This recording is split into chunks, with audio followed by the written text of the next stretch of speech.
Salam dəyərli izləyicilər. Mən Pro İngilis Dili kanalının beynəlxalq IELTS sertifikatlı ingilis dili müəllimiyəm. Bugün sizlərlə belə bir sualın izahına baxacağıq. Choose the correct variant, düzgün variantı seçin. Birinciyə baxsaq, so much kilos of cheese. Burada biz oflu birləşmənin birinci tərəfinə baxacağıq.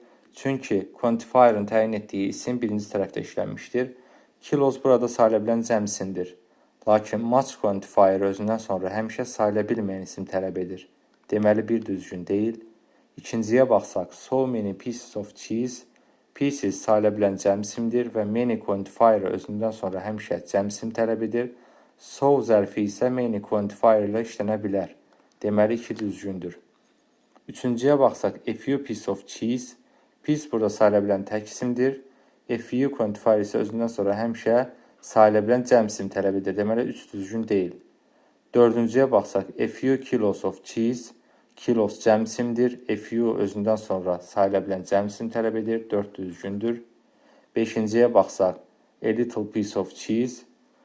Bu, ən çaşdırıcı məqamlardan biridir. Burada a little quantifier deyil, little sifət rolunda çıxış etmişdir. Necə ki, a little boy deyirik. Burada little adjectivedir. Eyni ilə burada da little adjective rolunda çıxış etmişdir və piece sayıla bilən tək isim olduğu üçün qarşısında sifətdən əvvəl e artiklı gəlmişdir. Deməli, 5 tamamilə düzgün ifadədir. 2, 4, 5 düzgün cavab B variantı. Dərslərimiz haqqında ətraflı məlumat almaq üçün 051 766 86 91 nömrəsi ilə əlaqə saxlaya bilərsiniz. Hazırlığımız buraxılış, blok, MIQ, sertifikasiya və magistr istiqamətindədir. Bu tip videoların daha çox qarşınıza çıxmağını istəyirsinizsə, videonu bəyənib kanala abunə olmağı unutmayın. Daha geniş dərs və test izahlarına baxmaq istəyirsinizsə, kanalın biosundakı YouTube linkinə keçid edə bilərsiniz.